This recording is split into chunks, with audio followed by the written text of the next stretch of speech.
தமிழோட குடும்பமே காரை வாங்க போகிற சந்தோஷத்தில் எல்லாருமே கிளம்பி ஜவுளி கடைக்கு போயிட்டாங்க. அங்கே சேதுவும் கருப்பு முன்னாடியே அங்கே வெயிட் பண்ணிக்கிட்டு இருந்ததை இவங்க யாருமே பார்க்கல. இவங்க அந்த கார் வாங்குறத சேது தன்னோட கண்ணாட பார்க்கணுன்னு நினச்சி அங்கே வெயிட் பண்ணிகிட்ருக்காரு. முன்னாடியே கடைக்கு என்னென்ன செலவோ என்னென்ன இது பண்ணணுமோ எல்லா ஃபார்மாலிட்டிஸையும் சேது முடிச்சுட்டு நீங்கள் கடையிலிருந்து எப்படி கொடுப்பீங்களோ அதே மாதிரியே கொடுங்க அப்படின்னு சொல்லி மற்ற ப்ரைஸுக்கெல்லாமே அவங்க ஆள் அரேஞ்ச் பண்ணிவிட்டு எல்லாமே ரியலாக நடக்கிற மாதிரி தமிழ் நம்பணும் அப்படின்னு சொல்லி சேது பக்காவாக பிளான் பண்ணி கொடுத்துட்டாரு. கடைக்காரரும் அதை நல்லபடியாக பண்ணிட்டாரு. அப்போது இந்த காரை தமிழ் செல்வி ஃபேமிலிக்கு கிஃப்ட் பண்ணுறப்போ அவ்வளோ சந்தோஷப்படுறாங்க தமிழோட குடும்பம் எல்லாருமே. அதுக்கப்புறமா பாட்டி கேட்குறாங்க, ஏண்டி கார் வாங்கியாச்சு, இதை ஓட்டிக்கிட்டு போகிற யாரு அப்படின்னு சொல்லி பாட்டி கேக்குறாங்க. அதுக்கு தமிழ் சொல்றாங்க, அப்பதான் நான் சீக்கிரமா ஓட்டி பழகிட்டு இன்னி அழகரையும் மீனாட்சியும் நானே கார்ல எடுத்துக்கிட்டு காலேஜுக்கு வெளியில எங்காவது போறது எல்லாமே நானே கார் ஓட்டிட்டு போக போறப்பதா அப்படின்னு சொல்றாங்க. சூப்பர் தமிழ், என்னை கூட்டிட்டு போவியா? கார் கிடைச்ச உடனே என்னை கூட்டிட்டு போக மாட்டியா அப்படிங்கிறாங்க.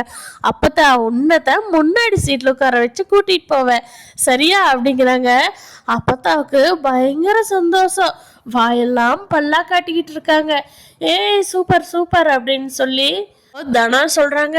அப்பதான் நான் தான் முன்னாடி உட்காருவேன், நீங்க பின்னாடி தான் உட்காரணும் சரியா அப்படிங்கிறாங்க. சரிடி நீயே கொருடி அப்படின்னு சொல்றாங்க. அப்பத்தாவும் இப்படி தமிழ் குடும்பமே அந்த கார் கிடைச்ச சந்தோஷத்துல இருக்காங்க. அப்போ கருப்பு யதார்த்தமா அந்த கடைக்கு வர்ற மாதிரி வர்றாரு. என்ன எல்லாரும் இங்க என்ன பண்ணிட்டு இருக்கீங்க? என்னது இது? என்ன கார் சாவி பெருசா? என்னது புது கார் ஷோரூம்ல போய் புது கார் எடுக்கிற மாதிரி என்ன பண்ணிக்கிட்டு இருக்கிறீங்க அப்படின்னு சொல்லி தெரியாத மாதிரி கருப்பு கேட்குறாரு. அப்போதான் சொல்றாங்க, இங்க பாருடா, இங்க ஜவுளி எடுத்தவங்களுக்கு கார் ஃபர்ஸ்ட் ப்ரைஸ்ன்னு சொல்லியிருந்தாங்க. நாங்கள் நேற்று எடுத்தோமா, எங்களுக்கே குலுக்கல் முறையில் கார் பரிசு வந்துருச்சுடா கருப்பு அப்படிங்கிறாங்க. அடாடே சூப்பரே, குழந்தைங்களை எடுத்துகிட்டு போகிறதுக்கு நல்லா கரெக்டாக கிடச்சிருக்குது தமிழ் உனக்கு அப்படிங்கிறாங்க. ஆமாம் அப்படின்னு சொல்லி தமிழ் ஃபேமிலியெல்லாம் சொல்லிகிட்டு இருக்காங்க. ஆமாம், அப்புறம் இப்போ கார் எப்படி எடுத்துக்கிட்டு வீட்டுக்கு போவீங்க? யார் சொல்லியிருக்கீங்களா டிரைவரு அப்படிங்கிறாங்க. அதெல்லாம் ஒன்றும் இல்லை கருப்பு, இனிமேல் தான் அதை பார்க்கணும் அப்படின்னு சொல்லி அப்போத்தான் சொல்கிறாங்க. அது கருப்பு எடுத்துக்கிட்டு, இங்கே பாருங்கள், நான் நடந்து தான் வந்தேன், உங்களை கொண்டுகிட்டு வீட்டில் விட்டுட்டுமா? தமிழ் உனக்கு வேணும் நான் ட்ரைனிங் கொடுக்கட்டுமா தமிழ் எப்படி ஓட்டுறதுன்னு? நீ சீக்கிரமாக ஓட்டி பழகிக்கலாம் அப்படிங்கிறாங்க. சரிண்ணே பின்ன அப்படின்னு சொல்லிட்டு அப்போ தான் வீட்டுக்கு போன உடனே தமிழை, இங்கே பாரு தமிழ், நீ இந்த லீவு நாள் எல்லாமே குழந்தைய என்கிட்ட விட்டுரு, போய் நீ கார் ஓட்டி பழகு, கருப்பே சொல்லி கொடுத்துருவா உனக்கு அப்படிங்கிறாங்க. சரி அப்பத்தா அப்படின்னு சொல்லிடுறாங்க. தமிழும் கருப்பு பத்திரமா கொண்டு போய் அவங்கள வீட்டில் விட்டுறாங்க. அப்போது காருக்கு எல்லா பூஜை எல்லாம் போட்டு பயங்கரமாக தமிழ் ஃபேமிலி கார் கிடைச்சதை கொண்டாடிட்டு இருக்காங்க. இங்கே சேதுவுக்கும் குஷியாயிட்டாரு. அப்பாடா, நம்ம பொண்ணும் பையனும் இன்னி பஸ்ஸில் அங்கே இங்கேன்னு சொல்லி போய் சிரமப்பட வேண்டாம், தமிழ் கார்லேயே பத்திரமா கூட்டிகிட்டு போயிட்டு பத்திரமா கூட்டிகிட்டு வந்துடுவா, நல்லா தான் ஐடியா பண்ணியிருக்கோம், இதை முன்னாடியே பண்ணாமல் போச்சு அப்படின்னு நினச்சிட்ருக்குறாங்க சேது. சேதுவோட வீட்டில் ஐஸ்வர்யா குழந்தைய அந்த தாங்கி பார்த்துக்கிறாங்க. டைபர் மாட்டி விடுறது என்ன, குளிக்க வைக்கிறது என்ன, பசிச்சா பால் குடிக்க வைக்கிறது என்ன, எல்லாமே ஐஸ்வர்யா அப்படி விழுந்து கவனிக்கிறத பார்த்த ஈஸ்வரியும் சித்ராவும், ஐஸ்வர்யா இங்கே வாங்கோட்ட தனியாக பேசணும் அப்படின்னு சொல்லி கூட்டிகிட்டு போய், என்ன ஐஸ்வர்யா விட்டு ஆயா வேலையை பார்த்துட்டு இருப்ப போல, என்ன அந்த குழந்தைங்களை நீ தத்தெடுத்துக்கிட்டியா என்ன? ஒரு சித்தினா எப்படி இருப்பாங்கன்னு தெரியுமா? அந்த காலத்து சினிமாவையெல்லாம் எடுத்து பாரு, சித்திக்கிறவ எப்படி இருப்பான்னு. ஐஸ்வர்யா உன்னை தாண்டி சொல்லிட்டு இருக்கோம் அப்படிங்கிறாங்க. அது சித்ரா அழகர் பால் குடிச்சிட்டு தூங்குற நேரம் ஆயிடுச்சு, அதனால தான் அவன் இன்னும் தூங்குறானா அழுகுறானான்னு எட்டி பார்த்துட்டு இருக்கிறேன் அப்படிங்கிறாங்க.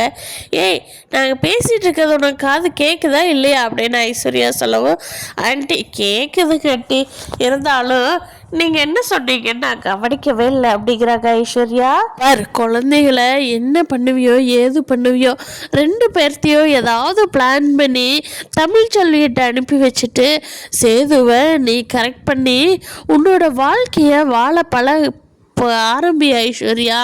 நீ வாழ்க்கை ஆரம்பிச்சின்னா உனக்கு இதை விட சூப்பரான குழந்தைங்க கிடைக்கும். அதில் வச்சு கொஞ்சிக்கலாமே, ஏன் போய் தமிழோட குழந்தைங்கள வச்சுக்கிட்டு இப்படி மாங்குன்னு பார்த்துட்டு இருக்கிற அப்படின்னு சொல்லி கேட்கவும், அதுக்கு ஐஸ்வர்யா சொல்கிறாங்க, இங்கே பாருங்க, இது தமிழ் செல்வியோட குழந்தைன்னு நான் நினைக்கல, சேது மாமாவோட குழந்தை. சேது மாமா தன்னோட குழந்தைங்க மேலே உயிரையே வச்சிருக்காரு. அப்படி இருக்கும்போது அவர் உயிராக நினைக்கிற குழந்தைங்க நானும் உயிராத்தானே பார்த்துக்கணும். அதுதானே ஒரு புருஷனோட பொண்டாட்டி செய்கிற வேலை அப்படிங்கிறாங்க. ஏய், நீ என்னடி லூஸா இல்லை லூஸ் மாதிரி பண்ணுறியாடி, என்னடி பண்ணுற அப்படின்னு சொல்லி சித்ரா கேட்குறாங்க. போங்க 2 பேர் போய் எனக்கு அட்வைஸ் பண்ணுற வேலையை விட்டுட்டு போய் வேறு வேலை ஏதாவது இருந்தால் பாருங்க அப்படின்னு சொல்லிட்டு ஐஸ்வர்யா, எனக்கு அழுகிற சவுண்டு கேட்குது, நான் அழகர்கிட்ட போகிறேன் அப்படின்னு சொல்லிட்டு நிற்காம போயிடுறாங்க ஐஸ்வர்யா. இங்கே சித்ராவும் ஈஸ்வரியும் புலம்பிக்கிட்டு இருக்கிறாங்க. என்னடி இவ குழந்தைங்களை அனுப்பிச்சி வச்சுட்டு சேது கூட வாழ்ந்து நம்மளுக்கு ஒரு ஹெல்ப் பண்ணுவான்னு பார்த்தா இவன் நம்மளை துரத்தி விட்டுட்டு குழந்தைங்களுக்கு ஆயா வேலை பார்க்க ஆரம்பிச்சிருவா போலையே, இவளை எப்படியாவது மாற்றி ஆகணுமே அப்படிங்கிறாங்க.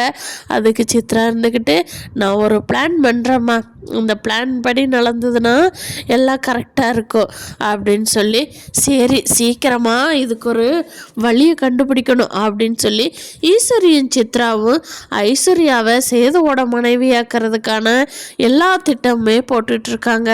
ராஜாங்கம் வீட்டில் உட்காந்து யோசனை பண்ணிக்கிட்டே இருக்கிறாரு. ஆமாம், நம்மளை கருப்பு நீ தப்பு பண்ணுற, உன் வீட்டில் நிறையா தப்பு நடக்குது, அதையெல்லாம் நீ கண்டுபிடிக்கணும், எல்லாத்தையுமே நம்பாத, முன்னாடியே நிறைய விஷயங்கள் தப்பாக நடக்குது அப்படின்னு சொல்லி சாமி சொல்லிச்சு.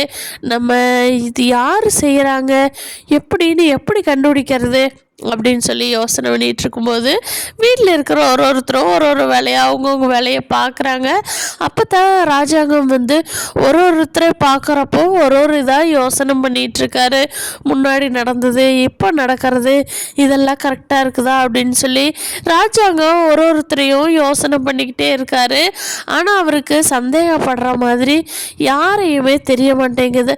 ஆனால் சாமி சொன்னது உண்மையாக தான் இருக்குமே, நம்ம அம்மா கிட்ட கேட்போமா, அம்மாவுக்கு ஓரளவுக்கு தெரியும், அதை வச்சு நம்ம இந்த வீட்டில் யார் தப்பு பண்ணுறாங்கிறத முதல்ல கண்டுபிடிச்சு அவங்கள கரெக்ட் பண்ணினோம்னா நம்ம குடும்பமும் நல்லா இருக்கும், நம்ம வம்சமும் தலைக்கு அப்படின்னு சொல்லி ராஜாங்கம் யோசனை பண்ணிக்கிட்டே தன்னோட அம்மாவை நாளைக்கு பார்க்க போகலாம் அப்படின்னு நினச்சிட்ருக்காரு.